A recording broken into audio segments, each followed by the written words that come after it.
Friends, இன்றைக்கி நம்ம sweet potato வச்சு ஒரு லன்ச் ப்ரிஃபர் பண்ணலாம். இல்லை டின்னர் கூட நீங்கள் செய்யலாம். இது இல்லை பிரேக்ஃபாஸ்ட் கூட செஞ்சுக்கலாம்.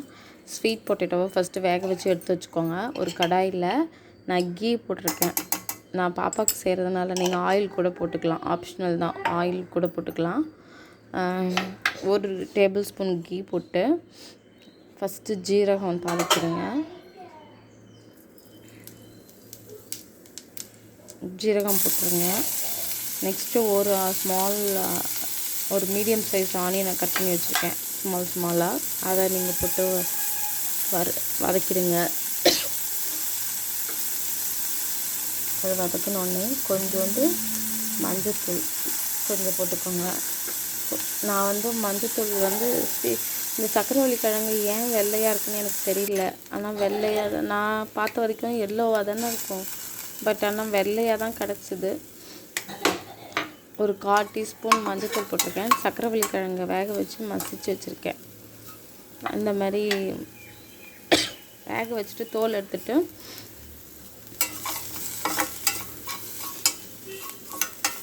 மசிச்சுக்கோங்க.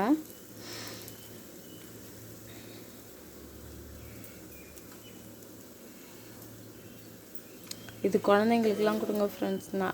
நல்லது தான். நல்லா ஃபைபர் சத்தும் இருக்கும். இது சாப்பிட்டா அவங்களுக்கு அந்த மோஷன்லாம் ஃப்ரீயாக போகும்னு சொல்லுவாங்க. ஆக்சுவலாக என் பொண்ணு சாப்பிடவே மாட்டா. இது வேக வச்சு அப்படியே கொடுத்தோன்னா சாப்பிட மாட்டா. அது கூட கொஞ்சம் நாட்டு சர்க்கரை போட்டு கலந்து கொடுக்கணும். அப்பயுமே ரொம்ப கஷ்டப்பட்டு தான் உள்ளே இறக்கணும். பட் இது இப்படி செஞ்சு சப்பாத்தியில் செஞ்சு கொடுத்தேன். நல்லாவே சாப்பிட்டுட்டு தான் வந்தா. அட்லீஸ்ட் நிறையா சாப்பிட்லனாலும் அரைவாசியாவது உள்ளே போச்சு.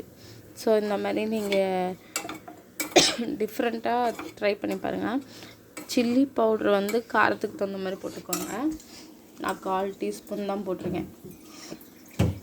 லைட்டாக தண்ணி தெளிச்சுக்கோங்க. ஏன்னா அதெல்லாம் ஒன்று சேர்ந்து நல்லா உருண்டை பிடிக்கிற மாதிரி வரணும்.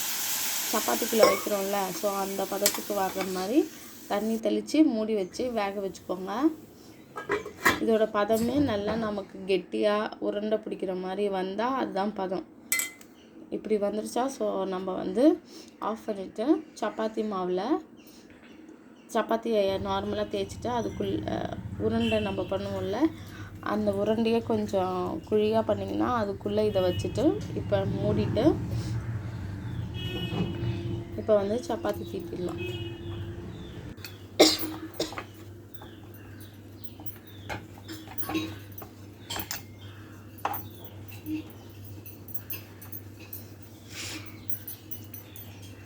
இப்போ பார்த்தீங்களா, உங்களுக்கு எப்பயும் போல் நார்மல் சப்பாத்தி மாதிரி தான் தெரியும். ரொம்ப டிஃப்ரென்ஸ்லாம் தெரியாது.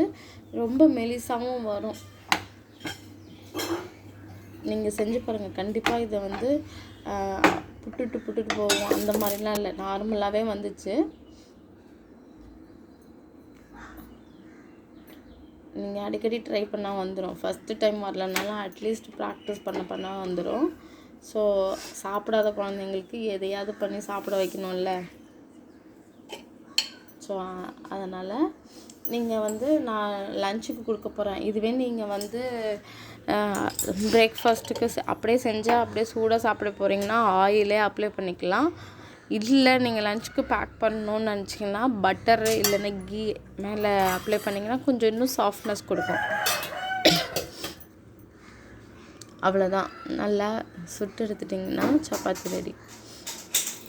இந்த மாதிரி நீங்கள் ரவுண்ட் பண்ணுறீங்களா, அதையே கொஞ்சம் குழியாக பண்ணிங்கன்னா அதில் சக்கரவள்ளி கிழங்கு வச்சிடலாம். அந்த ஸ்டஃபிங்கை வச்சுட்டு மூடிடுங்க.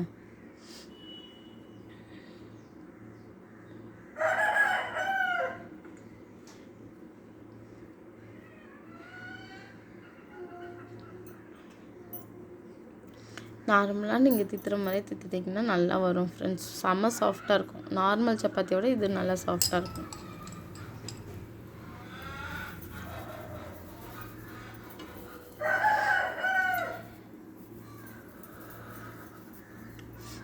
இது கண்டிப்பாக குழந்தைங்களுக்கு கொடுங்க. அதே போல் ஹார்ட் ஆகிடும்னு நினைக்காதீங்க. இது நார்மல் சப்பாத்தியோட நல்லாவே சாஃப்டாக இருந்தது மத்தியானம் வரைக்கும். ஏன்னா நானுமே அது மத்தியானம் நான் வச்சு சாப்பிட்டேன் எப்படி இருக்குன்னு பார்க்குறதுக்காக. ஸோ அதுவுமே சாஃப்டாக தான் இருந்தது. குழந்தைங்க இது கண்டிப்பாக சாப்பிட்டுட்டு வருவாங்க.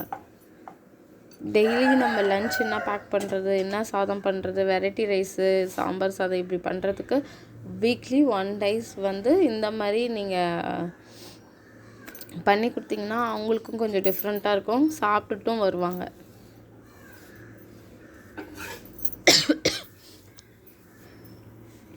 அவ்வளோதான் ஃப்ரெண்ட்ஸ். நான் இந்த மாதிரி சப்பாத்தியை ட்ரையாங்கிள் ஷேப் அந்த மாதிரி கட் பண்ணிவிட்டேன். உங்களுக்கு என்ன ஷேப் வேணுமோ கட் பண்ணிக்கோங்க. முன்னாடி நம்ம சாப்பிட்ட மாதிரிலாம் இப்போ பசங்க சாப்பிட மாட்டேங்கிறாங்க. நம்மளும் ஏதாவது டெவலப் பண்ணி இப்படி அப்படின்னு ஏதோ ஒரு ஷேப்பை கொண்டு வந்து பண்ண வைக்க வேண்டியதாக இருக்குது. இப்போ இருக்க குழந்தைங்களுக்கு கலர்ஃபுல்லாகவும் இருக்கணும், டிஃப்ரெண்ட்டாகவும் இருக்கணும். ஸோ அப்படி எதிர்பார்க்குறாங்க. ஸோ அதனால் நான் ட்ரையாங்கிள் ஷேப்பு அந்த மாதிரி ஏதோ ஒரு ஷேப்பில் கட் பண்ணி வச்சிட்டேன் ஃப்ரெண்ட்ஸ். வரும்போது டிஃபன் பாக்ஸும் முக்கால்வாசி காலியாக இருந்தது. லாஸ்ட்டாக ஒரு 4 வாய் ஒரு 2 பீஸ் வச்சுருப்பா. அவ்வளோதான். மீதியெல்லாம் சாப்பிட்டுட்டு தான் வந்திருந்தா. என் பொண்ணு வேறு ரொம்ப ஸ்லோவாக சாப்பிடுவாள். ஸோ அதனால் பார்த்திங்களா எவ்வளோ சாஃப்டாக இருக்குன்னு.